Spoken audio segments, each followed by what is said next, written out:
కాంగ్రెస్ పార్టీపై మరోసారి విరుచుకుపడ్డారు ప్రధానమంత్రి మోదీ. నిన్న కాంగ్రెస్ పార్టీని, రాహుల్ గాంధీని తీవ్రంగా విమర్శించిన ఆయన ఇవాళ కూడా విమర్శనాస్త్రాలు ఎక్కుపెట్టారు. దేశంలో కాంగ్రెస్ వల్ల ఎన్నో ఘోరాలు జరిగాయని ఆరోపించారు. కాంగ్రెస్ మైండ్ సెట్ అర్బన్ నక్సలైట్లను పోలి ఉంటుందని తీవ్రంగా విమర్శించారు. కాంగ్రెస్ లేకపోతే అత్యవసర పరిస్థితి వచ్చేది కాదని, సిక్కుల మారణహోమం కూడా జరిగి ఉండేది కాదన్నారు. దేశంలో పేదరికానికి కాంగ్రెస్ పార్టీనే కారణమని, మహాత్మా గాంధీ కూడా కాంగ్రెస్ను కోరుకోలేదని అన్నారు. దేశం కుల మతాలుగా విడిపోవడానికి కాంగ్రెస్ పార్టీనే కారణమని, వారసత్వ రాజకీయాలు దేశానికి ప్రమాదకరమని చెప్పారు. కాంగ్రెస్ను నిన్న తుకడే పార్టీగా అభివర్ణించిన మోదీ ఇవాళ రాహుల్ను తుకడే నాయకుడని వ్యాఖ్యానించారు. లతా మంగేష్కర్ కుటుంబాన్ని సైతం కాంగ్రెస్ వేధించిందని ఆరోపించారు. అటు మోదీ కామెంట్స్పై కాంగ్రెస్ తీవ్ర అభ్యంతరాన్ని వ్యక్తం చేసింది. राज्यसभा నుంచి కాంగ్రెస్ సభ్యులు వాకౌట్ చేశారు. क्योंकि महात्मा गांधी को मालूम था कि इनके रहने से क्या क्या होने वाला है, और इन्होंने कहा था पहले से इसको खत्म करो, इसको बिखेर दो। महात्मा गांधी ने कहा था, लेकिन अगर ना होती महात्मा गांधी की इच्छा के अनुसार, अगर हुआ होता, अगर महात्मा गांधी की इच्छा के अनुसार कांग्रेस न होती तो क्या होता? लोकतंत्र परिवारवाद से मुक्त होता। भारत विदेशी चश्मे के बजाय स्वदेशी संकल्पों के रास्ते पर चलता।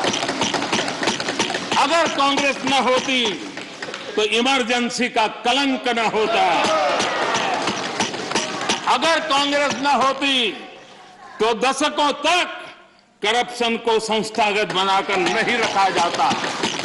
अगर कांग्रेस न होती तो जातिवाद और क्षेत्रवाद की खाई इतनी गहरी न होती। अगर कांग्रेस न होती तो सिखों का नरसंहार न होता। सिखों का नरसंहार न होता। सालों साल पंजाब आतंकी आग में न जलता। अगर कांग्रेस न होती तो कश्मीर के पंडितों को कश्मीर छोड़ने की नौबत न आती। अगर कांग्रेस न होती तो बेटियों को तंदूर में जलाने की घटनाएं न होती। अगर कांग्रेस न होती तो देश के सदस्य सभी की इच्छा है कि हमारे राज्य में ये మోదీ వ్యాఖ్యలపై మరింత సమాచారం మా ప్రతినిధి గోపి అందిస్తారు. గోపి, నిన్న ఈ రోజు కూడా కాంగ్రెస్ పై ప్రధాని మోదీ తీవ్ర స్థాయిలో విరుచుకుపడ్డారు. దేశంలో జరిగిన అరాచకాలన్నిటికీ కూడా కాంగ్రెసే కారణమని మోదీ చేసిన వ్యాఖ్యలపై కాంగ్రెస్ నేతల రియాక్షన్ ఏంటి? రోహిత్, వరుసగా రెండో రోజు పార్లమెంట్ వేదికగా కాంగ్రెస్ పై ప్రధాని మోడీ విరుచుకుపడ్డారు. రాష్ట్రపతి ప్రసంగానికి ధన్యవాద తీర్మానంపై జరిగిన చర్చకు సమాధానంగా ప్రధాని మోడీ నిన్న లోక్సభలో, ఈరోజు రాజ్యసభలో మాట్లాడారు. ముఖ్యంగా సుదీర్ఘంగా కాంగ్రెస్ ని విమర్శిస్తూనే ఆయన ప్రసంగం సాగింది. కాంగ్రెస్ లేకపోతే ప్రస్తుతం దేశం ఈ పరిస్థితుల్లో ఉండేది కాదు. దేశంలో ఉన్న పేదరికం సహా ప్రస్తుతం ఉన్న వారసత్వ రాజకీయాలు కానీ, ముఖ్యంగా అవినీతికి కానీ పూర్తిగా కాంగ్రెసే కారణం అంటూ ఇటు ప్రధాని మోడీ దుయ్యబుట్టిన పరిస్థితి. రాజకీయాల కోసం ఎంతటి వ్యవహారానికైనా కాంగ్రెస్ తెగిస్తుంది, కానీ అది రాజకీయంగా కూడా కాంగ్రెస్ కు మేలు చేయలేదంటూ ముఖ్యంగా ఏపీ తెలంగాణ విభజన అంశాన్ని సైతం ప్రధాని మోడీ ఈ రోజు తన ప్రసంగంలో ఊటంకించడం జరిగింది.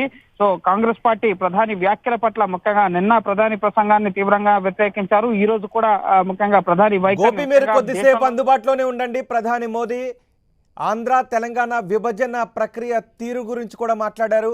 ఆయన ఏం మాట్లాడారో ఒకసారి చూద్దాం. 1980 में एमजीआर की सरकार को किसने डिसमिस किया था? आंध्र प्रदेश में किसने एनटीआर की सरकार को अस्थिर करने की कोशिश की थी? और वो भी जब वो बीमार थे। वो कौन सा दल है जिसने मुलायम सिंह जी यादव जी को सिर्फ इसलिए तंग किया था क्योंकि मुलायम सिंह जी केंद्र की बातों के साथ सहमत नहीं होते थे? कांग्रेस ने अपने नेताओं तक नहीं छोड़ा है। आंध्र प्रदेश में कांग्रेस सरकार अहम भूमिका निभाई। उसके साथ क्या किया? जिस आंध्र ने यहां सत्ता में बैठने के लिए उनको मौका दिया था, उनके साथ क्या किया? उन्होंने बहुत शर्मनाक तरीके से आंध्र प्रदेश का विभाजन किया।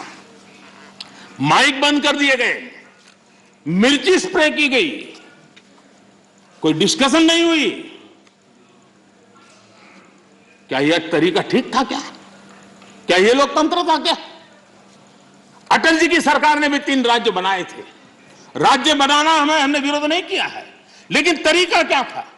अटल जी ने 3 राज्य बनाए थे, छत्तीसगढ़, झारखंड, उत्तराखंड, लेकिन कोई तूफान नहीं आया, शांति से सारा निर्णय हुआ, सबने मिल बैठ करके निर्णय किया। आंध्र तेलंगाना के भी हो सकता था, हम तेलंगाना के विरोधी नहीं है, साथ मिलकर के किया जा सकता है, लेकिन आपका अहंकार, सत्ता का नशा, उसने देश के अंदर इस कटुता पैदा की। और आज भी तेलंगाना और आंध्र के बीच में वो कटुता के बीच तेलंगाना का भी नुकसान कर रहे हैं, आंध्र का भी नुकसान कर रहे हैं, और आपको कोई राजनीतिक फायदा नहीं हो रहा है। और हमें समझा रहे हैं आदरणीय सभापति जी, हम कोऑपरेटिव फेडरलिज्म के साथ साथ एक नए बदलाव की ओर चले और हमने कोऑपरेटिव कॉम्पिटिटिव फेडरलिज्म की बात कही है। हमारे राज्यों के बीच में विकास की स्पर्धा हो, तंदुरुस्त स्पर्धा हो, हम आगे बढ़ने की कोशिश करें, दल किसी का भी कोई राज क्यों ना करता हो, और उसको प्रोत्साहन देना हमारा काम है और हम दे रहे हैं। आदरणीय सभापति जी, मैं आज उदाहरण देना चाहता हूं। जीएसटी काउंसिल की रचना, जीएसटी काउंसिल की रचना अपने आप में भारत के सशक्त फेडरलिज्म के लिए एक उत्तम स्ट्रक्चर का नमूना है।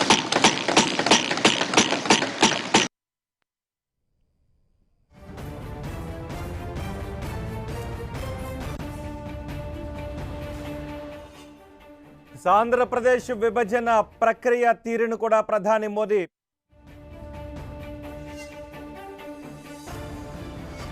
ఏపీ విభజన ప్రక్రియ తీరును కూడా ప్రధాని మోదీ తప్పుబట్టారు. రాజకీయ స్వార్థం కోసమే ఏపీని హడావుడిగా విభజించారని విమర్శించారు. తెలంగాణ ఏర్పాటుకు నేను వ్యతిరేకం కాదన్న మోదీ విభజన కోసం అనుసరించిన పద్ధతి మాత్రం సరిగా లేదు అన్నారు. ఏపీ తెలంగాణ వైషమ్యాలకు కాంగ్రెసే కారణమని కూడా ఆరోపించారు. ఏపీ తెలంగాణ రాష్ట్రాలు ఇంకా సమస్యలు ఎదుర్కొంటూనే ఉన్నాయి అన్నారు మోదీ. 1980 में एमजीआर की सरकार को किसने डिसमिस किया था? आंध्र प्रदेश में किसने एनटीआर की सरकार को अस्थिर करने की कोशिश की थी? और वो भी जब वो बीमार थे। वो कौन सा दल है जिसने मुलायम सिंह जी यादव जी को सिर्फ इसलिए तंग किया था क्योंकि मुलायम सिंह जी केंद्र की बातों के साथ सहमत नहीं होते थे? कांग्रेस ने अपने नेताओं तक नहीं छोड़ा है। आंध्र प्रदेश में कांग्रेस सरकार अहम भूमिका निभाई, उसके साथ क्या किया? जिस आंध्र ने यहां सत्ता में बैठने के लिए उनको मौका दिया था, उनके साथ क्या किया? उन्होंने बहुत शर्मनाक तरीके से आंध्र प्रदेश का विभाजन किया, माइक बंद कर दिए गए, मिर्ची स्प्रे की गई, कोई डिस्कशन नहीं हुई। क्या यह तरीका ठीक था? क्या यह लोकतंत्र था? क्या अटल जी की सरकार ने भी 3 राज्य बनाए थे। राज्य बनाना हमने विरोध नहीं किया है, लेकिन तरीका क्या था? अटल जी ने 3 राज्य बनाए थे, छत्तीसगढ़, झारखंड, उत्तराखंड, लेकिन कोई तूफान नहीं आया, शांति से सारा निर्णय हुआ, सबने मिल बैठ करके निर्णय किया। आंध्र तेलंगाना के भी हो सकता था, हम तेलंगाना के विरोधी नहीं है, साथ मिलकर के किया जा सकता है, लेकिन आपका अहंकार, सत्ता का नशा, उसने देश के अंदर इस कटुता पैदा की। और आज भी तेलंगाना और आंध्र के बीच में वो कटुता के बीच तेलंगाना का भी नुकसान कर रहे हैं, आंध्र का भी नुकसान कर रहे हैं, और आपको कोई राजनीतिक फायदा नहीं हो रहा है। और हमें समझा रहे हैं आदरणीय सभापति जी, हम कोऑपरेटिव फेडरलिज्म के साथ साथ एक नए बदलाव की ओर चले और हमने कोऑपरेटिव कॉम्पिटिटिव फेडरलिज्म की बात कही है। हमारे राज्यों के बीच में विकास की स्पर्धा हो, तंदुरुस्त स्पर्धा हो, हम आगे बढ़ने की कोशिश करें, दल किसी का भी कोई राज क्यों ना करता हो, और उसको प्रोत्साहन देना हमारा काम है और हम दे रहे हैं। आदरणीय सभापति जी, मैं आज उदाहरण देना चाहता हूं। जीएसटी काउंसिल की रचना, जीएसटी काउंसिल की रचना अपने आप కాంగ్రెస్ పార్టీని ప్రధాని మోదీ ఎక్కడా వదలలేదు. అల్లర్లు అరాచకాల దగ్గర నుంచి ఆంధ్ర తెలంగాణ విభజన వరకు కాంగ్రెస్ చాలా స్వార్థంగా వ్యవహరించింది అని ప్రధాని మోదీ మాట్లాడారు. మరింత సమాచారం అందించడానికి మా ప్రతినిధి గోపి సిద్ధంగా ఉన్నారు. గోపి, కాంగ్రెస్ పార్టీని విమర్శించే క్రమంలో ఆంధ్ర తెలంగాణ గురించి కూడా ప్రధాని మోదీ మాట్లాడారు. మోదీ వ్యాఖ్యలను ఎలా చూడాలి? కాంగ్రెస్ పార్టీ నేతలు ఏమంటున్నారు? ముఖ్యంగా ఆంధ్ర తెలంగాణ విభజన గురించి కూడా ఈ సమయంలో మాట్లాడడాన్ని ఎలా చూడాలి? ఎస్ రోహిత్, తెలంగాణ ఆంధ్ర విడిపోయి సుమారు 7.5 సంవత్సరాలు గడుస్తుంది. ఇంకా అనేక విభజన అంశాలు, ముఖ్యంగా విభజన చట్టంలో స్పష్టత లేకపోవడం కారణంగా రెండు రాష్ట్రాలు కూడా ఇబ్బందులు పడుతున్న పరిస్థితి. రెండు రాష్ట్రాల మధ్య ఉన్న సమస్యల పరిష్కారం కోసం కేంద్రం వద్దలో ఉన్న బీజేపీ వద్దకు వస్తున్న పరిస్థితి ఉంది. సో ఈ అంశాలకి, ముఖ్యంగా రెండు రాష్ట్రాలు ఎదుర్కొంటున్న సమస్యలకి ప్రధాన కారణం కాంగ్రెస్ రాష్ట్రాన్ని విభజించిన తీరే. ముఖ్యంగా అధికార మత్తుతో, అహంకారంతో కాంగ్రెస్ పార్టీ వ్యవహరించింది. అందువల్ల ఇప్పుడు కూడా ఏపీ తెలంగాణ రాష్ట్రాలు ముఖ్యంగా ఇబ్బందులు పడుతూ ముఖ్యంగా నష్టపోతున్న పరిస్థితి ఉంది అనే అంశాలని ప్రధాని మోడీ పార్లమెంట్ వేదికగా రాజ్యసభలో ప్రస్తావించడం జరిగింది. మేము తెలంగాణకు వ్యతిరేకం కాదు, బీజేపీ కూడా 3 రాష్ట్రాలని, ఛత్తీస్గఢ్, జార్ఖండ్, ఉత్తరాఖండ్ రాష్ట్రాలను ఏర్పాటు చేసింది. శాంతియుతంగా ఈ రాష్ట్రాల ఏర్పాటు జరిగింది. కూర్చొని చర్చించుకుని అన్ని అంశాలు పరిష్కరించిన తర్వాతే ఈ విభజన చేయడం జరిగింది. మేము తెలంగాణకు వ్యతిరేకం కాదు, కానీ శాంతియుతంగా విభజన జరిగి ఉంటే కనుక ఈ రెండు తెలుగు రాష్ట్రాల మధ్య కూడా ఇప్పుడు ఇన్ని వివాదాలు, ఇన్ని అపరిష్కృతంగా ఉన్న సమస్యలు ఉండేవి కాదు అన్న అంశాన్ని కాంగ్రెస్ ని టార్గెట్ చేస్తూ ప్రధాని మోడీ రాజ్యసభలో ప్రస్తావించడం జరిగింది. ముఖ్యంగా దశాబ్దాల కాలంగా అటు ఎంజీఆర్ కానీ, ముఖ్యంగా ఎన్టీఆర్ ప్రభుత్వాన్ని అస్థిరపరిచేందుకు కాంగ్రెస్ చేసిన ప్రయత్నాలు కానీ, వీటిని కూడా ఆయన ప్రస్తావించడం జరిగింది. ముఖ్యంగా విభజన జరిగిన సమయంలో ముఖ్యంగా మైకులు ఆఫ్ చేయడం, అలాగే పెప్పర్ స్ప్రే చేయడం, ఈ తరహా ఘటనలు, ముఖ్యంగా ఇది ప్రజాస్వామ్య పద్ధత, ఈ విధంగా పార్లమెంట్ లో మీరు చట్టాలను ఆమోదింప చేస్తారా? కాంగ్రెస్ చాలా హడావిడిగా ఏపీ విభజనకి పూనుకుంది అంటూ విభజన ప్రక్రియ పైన ప్రధాని మోడీ సంచలన వ్యాఖ్యలు చేయడం జరిగింది. ముఖ్యంగా ఇన్నేళ్లలో ముఖ్యంగా విభజన సమస్యలు పరిష్కరించాలంటూ ప్రతిసారి కూడా తెలుగు రాష్ట్రాల ముఖ్యమంత్రులు, అటు ఏపీ సీఎం జగన్ కానీ, కేసీఆర్ కానీ, గతంలో చంద్రబాబు కానీ ఈ విభజన చట్టంలో పొందుపరిచిన అంశాలు, ముఖ్యంగా ప్రత్యేక హోదా కానీ, రాష్ట్రంలో కేంద్ర సంస్థల ఏర్పాటుకు సంబంధించి కానీ, తెలంగాణలో ఒక జాతీయ ప్రాజెక్ట్ కి జాతీయ హోదా, నీటి ప్రాజెక్టు జాతీయ హోదా ఇవ్వాలన్న అంశం కానీ, ఇవన్నీ కూడా విభజన చట్టంలో స్పష్టంగా పొందుపరచకపోవడం వల్లే రాష్ట్రాలు ఇప్పటికీ కూడా పదే పదే కేంద్ర మంత్రుల వద్దకి, ప్రధాని వద్దకు వెళ్లి ఇంకా విజ్ఞాపనలు చేస్తున్న పరిస్థితి. చట్టంలో పొందుపరచలేదు కాబట్టి మేము చేయలేకపోతున్నామని. కానీ గోపి, గతంలో కూడా బీజేపీ నేతలు ఏపీ తెలంగాణ విభజన ప్రక్రియ గురించి ఇలా మాట్లాడినప్పుడు ఆ సమయంలో బీజేపీ నేతలు కూడా సపోర్ట్ చేశారు కదా. బీజేపీ నేతలు కూడా ఆ రోజు పార్లమెంట్లో ఉన్నారు అని బీజేపీ నేతల వైపు కూడా వేళ్లు చూపించిన సందర్భాలు ఉన్నాయి. 7 సంవత్సరాల నుంచి ఇప్పటికీ ఆంధ్ర తెలంగాణ నాయకులు విభజన సమస్యలను పరిష్కరించండి, హామీలను అమలు చేయండి అంటూ ఢిల్లీ చుట్టూ ప్రదక్షిణలు చేస్తున్నా అవి ఎక్కడ వేసిన గొంగలు అక్కడే అన్న చందంగా ఉన్న ఈ నేపథ్యంలో ఇప్పుడు ఎందుకు ప్రధాని మోదీ ప్రధానంగా వీటి గురించి మాట్లాడినట్టు అని ఆలోచించవచ్చు అంటారు? ఖచ్చితంగా ఇది రాజకీయంగా కాంగ్రెస్ ని టార్గెట్ చేసేందుకు మాట్లాడిన వ్యాఖ్యలుగానే ఉన్నాయి. కానీ మేము ఇప్పటికైనా సరే కాంగ్రెస్ చేసిన తప్పుల్ని మేము సరిదిద్దుతాం, విభజన చట్టంలో పొందుపరిచిన అంశాలు కానీ ఆ సందర్భంగా చట్టం ఆమోదం పొందడానికి మేము కూడా కారకులుగా ఉన్నాం కాబట్టి మేమైనా వీటిని నెరవేరుస్తామన్న అంశాలను అయితే ప్రధాని మోడీ ఈ సందర్భంగా ప్రస్తావించలేదు. కేవలం రాజకీయంగా కాంగ్రెస్ పార్టీని విమర్శించేందుకు మాత్రమే ఈ విభజన చట్టాన్ని, తెలుగు రాష్ట్రాల విభజన ప్రక్రియని ప్రస్తావించారు. కానీ ఇప్పటికైనా సరే పెండింగ్ లో ఉన్న అంశాలు, మేము కూడా అప్పుడు భాగస్వాములుగా ఉన్నాం, మేము కూడా తెలంగాణ ఏర్పాటుకు మద్దతు ఇచ్చాం, ఈ బిల్లు ఆమోదానికి బీజేపీ కూడా మద్దతు ఇచ్చింది కాబట్టి మేము ఇప్పుడైనా వీటిని నెరవేరుస్తామన్న అంశాలను అయితే ఈ చర్చ సందర్భంగా ప్రధాని మోడీ ప్రస్తావించలేదు. కేవలం రాజకీయంగా కాంగ్రెస్ పార్టీ ఏ విధంగా వ్యవహరించింది, దేశంలో విద్వేషాలు, అవినీతి పెరిగిపోవడానికి, అలాగే దేశం ఇప్పుడు విభజిత దిశగా ముందుకు వెళ్లేందుకు కాంగ్రెస్ ముఖ్యంగా రాహుల్ గాంధీ గ్యాంగ్ లీడర్ గా పనిచేస్తున్నారన్న అంశాలని రాజకీయంగా ప్రస్తావించారు. కానీ నిన్న పార్లమెంట్ లో జరిగిన, లోక్సభలో జరిగిన ముఖ్యంగా రాష్ట్రపతి ధన్యవాద తీర్మానానికి సమాధానం సందర్భంగా కానీ, ఇప్పుడు రాజ్యసభలో కానీ ఎక్కడా కూడా తెలుగు రాష్ట్రాలకు న్యాయం చేస్తామన్న అంశాన్ని అయితే ఇప్పటికీ స్పష్టం చేయడం లేదు. కేవలం రాజకీయంగానే కాంగ్రెస్ ని టార్గెట్ చేసేందుకు మాత్రమే ప్రధాని మోడీ వ్యాఖ్యలు చేస్తున్నారని చెప్పి ముఖ్యంగా టీఆర్ఎస్ అలాగే కాంగ్రెస్ నేతలు మరి కాసేపట్లో స్పందించే అవకాశం ఉంది. ఎందుకంటే ఇన్ని సమస్యలు ఉన్నాయని చెప్పి ప్రధానికి తెలుసు, ఆయన నేరుగా పార్లమెంట్ వేదికగా మాట్లాడుతున్నారు, అయినా కూడా మాకు న్యాయం చేయడం లేదని చెప్పి ఖచ్చితంగా ఏపీ తెలంగాణ రాష్ట్రాలకు సంబంధించిన ప్రజాప్రతినిధులు, ఎంపీలంతా కూడా స్పందించే అవకాశం ఉంటుంది. ముఖ్యంగా రాష్ట్ర ఏర్పాటు మేమైతే శాంతియుతంగా చేసేవాళ్ళం, అన్ని సమస్యలకి ఒక పరిష్కారం చూపిస్తూ చేసేవాళ్ళం అన్న అంశాలను ప్రస్ఫుటం చేశారు. కానీ ఇప్పటికే ఉన్న సమస్యల పరిష్కారం దిశగా ఏం చర్యలు తీసుకుంటున్నారు అన్న గోపి, మీరు కొద్దిసేపు అందుబాటులోనే ఉండండి. మనకి ప్రముఖ సీనియర్ విశ్లేషకులు తెలకపల్లి రవి గారు మనకు అందుబాటులో ఉన్నారు. రవి గారు, రాజ్యసభలో ప్రధాని వ్యాఖ్యలను ఎలా చూడాలి? కాంగ్రెస్ ను విమర్శించే క్రమంలో ఆంధ్ర తెలంగాణ అంశాన్ని మళ్ళీ ఇప్పుడు తాజాగా తెరపైకి తీసుకొచ్చారు. ఇప్పుడు కాంగ్రెస్ ని విమర్శించమనండి, పదే పదే కాంగ్రెస్ మీద విమర్శ అనే పేరుతో ఆయనేమో తమను సమర్థించుకోవడానికి విపరీతమైన ప్రయత్నం చేస్తున్నారు. ఆంధ్ర తెలంగాణ విభజించబడి ఇప్పటికి 7 ఏళ్ళు అయిపోయింది. వీళ్ళే ఉన్నారు కదా 7 ఏళ్ల నుంచి అధికారం నుంచి. కాంగ్రెస్ అప్పుడు చేసింది, కాంగ్రెస్ చేసిన ఎన్ని శాసనాలు వీళ్ళు తిరగదోడలేదు. ఒకవేళ విభజన సమయంలో కాంగ్రెస్ ఏదైనా పొరపాట్లు చేస్తుంటే వాటిని సవరించి వీళ్ళు పరిష్కరించాలి, కానీ వాటిని సాగదీసి కనీసం ఆ పరిష్కారాలు కూడా చేయలేదు కదా వీళ్ళు. అందులో ఏదో పరిష్కారం, ఏవో కొన్ని హామీలు ఉన్నాయి, అవి కూడా అమలు చేయలేదు కదా. అవి చేసి ఇంకా మిగిలి ఉన్న వాటికి ఏమన్నా కాంగ్రెస్ కారణం అంటే వేరే విషయం, కానీ చెప్పినవి కూడా చేయకుండా, తాము చెప్పినవి కూడా చేయకుండా, తాము అడిగినవి కూడా చేయకుండా, అంటే వెంకయ్య నాయుడు గారు 5 ఏళ్ళు ప్రత్యేక హోదా అడిగారు, కాంగ్రెస్ ఇస్తానంది. ఎవరు ఆపారు దాన్ని? ఉదాహరణకు అడిగింది వీళ్ళే కదా. అందుకని అన్నిటికీ కాంగ్రెస్ లోపాలు చాలా ఉన్నాయి, కాంగ్రెస్ తప్పులు ఉన్నాయి, అది వేరే విషయం.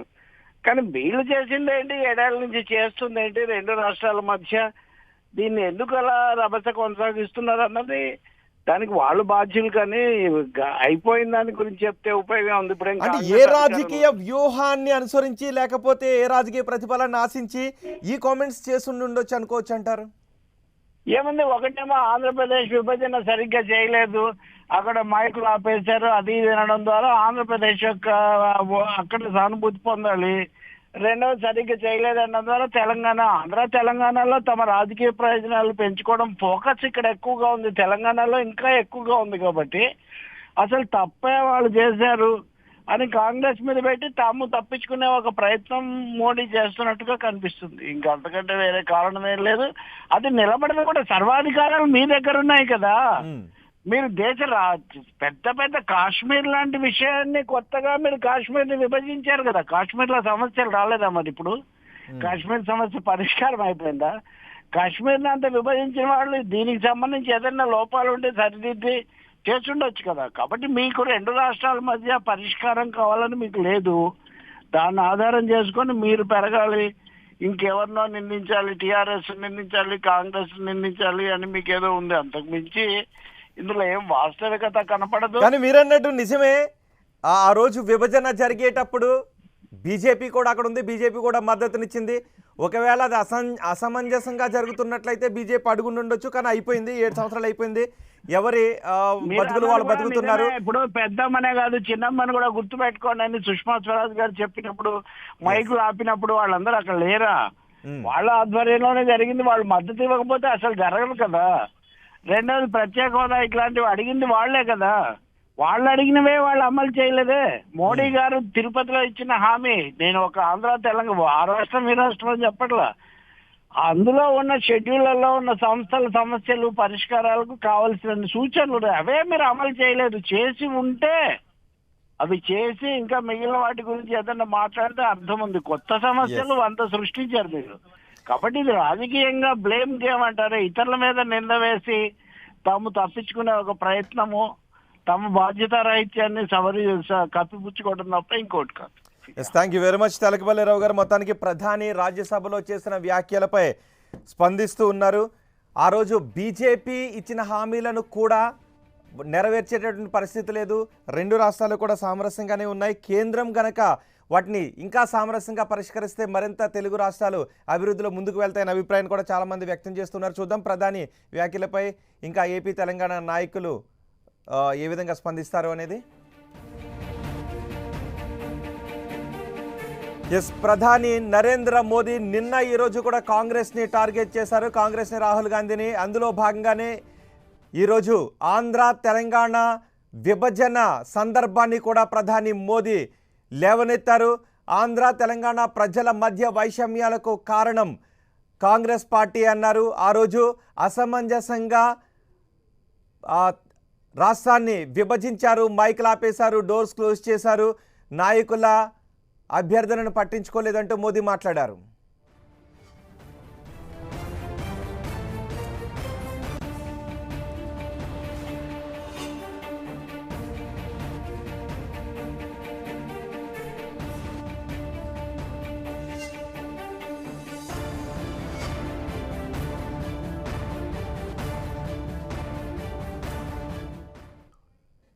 उन्नीस 1980 में एमजीआर की सरकार को किसने डिसमिस किया था? आंध्र प्रदेश में किसने एनटीआर की सरकार को अस्थिर करने की कोशिश की थी, और वो भी जब वो बीमार थे। वो कौन सा दल है जिसने मुलायम सिंह जी यादव जी को सिर्फ इसलिए तंग किया था क्योंकि मुलायम सिंह जी केंद्र की बातों के साथ सहमत नहीं होते थे। कांग्रेस ने अपने नेताओं तक नहीं छोड़ा है। आंध्र प्रदेश में कांग्रेस सरकार अहम भूमिका निभाई, उसके साथ क्या किया? जिस केंद्र ने यहां सत्ता में बैठने के लिए उनको मौका दिया था, उनके साथ क्या किया? उन्होंने बहुत शर्मनाक तरीके से आंध्र प्रदेश का विभाजन किया। माइक बंद कर दिए गए, मिर्ची स्प्रे की गई, कोई डिस्कशन नहीं हुई। क्या यह तरीका ठीक था? क्या यह लोकतंत्र था? क्या अटल जी की सरकार ने भी 3 राज्य बनाए थे। राज्य बनाना हमने विरोध नहीं किया है, लेकिन तरीका क्या था? अटल जी ने 3 राज्य बनाए थे, छत्तीसगढ़, झारखंड, उत्तराखंड, लेकिन कोई तूफान नहीं आया, शांति से सारा निर्णय हुआ, सबने मिल बैठ करके निर्णय किया। आंध्र तेलंगाना के भी हो सकता था, हम तेलंगाना के विरोधी नहीं है, साथ मिलकर के किया जा सकता है, लेकिन आपका अहंकार, सत्ता का नशा, उसने देश के अंदर इस कटुता पैदा की। और आज भी तेलंगाना और आंध्र के बीच में वो कटुता के बीच तेलंगाना का भी नुकसान कर रहे हैं, आंध्र का भी नुकसान कर रहे हैं, और आपको कोई राजनीतिक फायदा नहीं हो रहा है। और हमें समझा रहे हैं आदरणीय सभापति जी, हम कोऑपरेटिव फेडरलिज्म के साथ साथ एक नए बदलाव की ओर चले हैं, और हमने कोऑपरेटिव कॉम्पिटिटिव फेडरलिज्म की बात कही है। हमारे राज्यों के बीच में विकास की स्पर्धा हो, तंदुरुस्त स्पर्धा हो, हम आगे बढ़ने की कोशिश करें, दल किसी का भी कोई राज क्यों ना करता हो, और उसको प्रोत्साहन देना हमारा काम है, और हम दे रहे हैं। आदरणीय सभापति जी, मैं आज उदाहरण देना चाहता हूं। जीएसटी काउंसिल की रचना, जीएसटी काउंसिल की रचना अपने आप में भारत के सशक्त फेडरलिज्म के लिए एक उत्तम स्ट्रक्चर का नमूना है। మోదీ తెలంగాణ విభజన ప్రక్రియ గురించి చేసిన వ్యాఖ్యలపై స్పందించడానికి టీఆర్ఎస్ ఎమ్మెల్యే బాల్క సుమన్ మనకు అందుబాటులో ఉన్నారు. సుమన్ గారు, ప్రధాని మోదీ ఈ సమయంలో తెలంగాణ ఆంధ్ర విభజన గురించి చేసిన వ్యాఖ్యలను మీరు ఎలా చూస్తారు? అంటే విభజన జరిగిపోయి 7 సంవత్సరాలు అయిపోయిందండి. ఇంకా విభజనకు సంబంధించినటువంటి అంశాల మీద వారు మాట్లాడడం కంటే ప్రధానమంత్రిగా విభజన చట్టంలోని అంశాలపైన మాట్లాడితే బాగుంటది. విభజన చట్టం ప్రకారం తెలంగాణలో బయ్యారంలో స్టీల్ ఫ్యాక్టరీ పెట్టాలి, కాజీపేటలో రైల్వే కోచ్ ఫ్యాక్టరీ పెట్టాలి, ఒక గిరిజన విశ్వవిద్యాలయాన్ని ఏర్పాటు చేయాలి. ఇటువంటి అంశాలకు సంబంధించి వారు మాట్లాడాలి. నియోజకవర్గాల పునర్విభజన అంశం ఉంది, దానికి సంబంధించి వారు మాట్లాడాలి. ఇవాళ విభజన చట్టం ప్రకారం పోలవరానికి జాతీయ హోదా ఇచ్చినారు. తెలంగాణకు ఒక ప్రాజెక్టుకు జాతీయ హోదా కావాలని మేము ఎప్పటి నుంచో డిమాండ్ చేస్తూ ఉన్నాం. కర్ణాటకలో అప్పర్ భద్ర ప్రాజెక్టుకు జాతీయ హోదా ఇచ్చినారు. ఉత్తరప్రదేశ్ లో ఎన్నికలు ఉన్నాయి కాబట్టి అక్కడ ఇరిగేషన్ ప్రాజెక్టుకు 49,000 కోట్లు ఇచ్చినారు. ఇక్కడ తెలంగాణలో కాళేశ్వరం ప్రాజెక్టుకు జాతీయ హోదా కావాలని అడుగుతున్నా వారు ఇవ్వట్లేదు. దాని మీద దృష్టి పెట్టాలి. ఇవాళ కేంద్రం భారతీయ జనతా పార్టీ నేతృత్వంలోని ప్రభుత్వం 157 మెడికల్ కళాశాలలు ఇచ్చింది దేశవ్యాప్తంగా. తెలంగాణకు ఒక మెడికల్ కళాశాల ఇవ్వలేదు. అటువంటి వాటి మీద ప్రధానమంత్రి దృష్టి పెట్టి తెలంగాణకు ఇతర రాష్ట్రాలతో పాటు న్యాయం చేసేటటువంటి చర్యలు తీసుకోవాలి తప్ప ఈ రకంగా విభజన గురించి పదే పదే మాట్లాడుతూ దుర్మార్గంగా వ్యవహరిస్తుంటే తెలంగాణ ప్రజలు దీన్ని సహించరు. సుమన్ గారు, అంతేకాదు విభజన జరిగినప్పుడు ఆ రోజు సభలో ఏం జరిగింది అన్న దాని గురించి కూడా మోదీ మాట్లాడారు. అక్కడ జరిగిన ప్రక్రియను తప్పుపట్టారు, మైకులు కట్ చేశారు, తలుపులేసి ఇలా చేశారని మాట్లాడారు. మీరు ఆ రోజు ఎంపీగా కూడా ఉన్నారు, ఆ రోజు మీరు సభలోనే ఉన్నారు. మోదీ వ్యాఖ్యల గురించి, ఆ రోజు సభలో జరిగిన దాని గురించి ఏం చెప్తారు?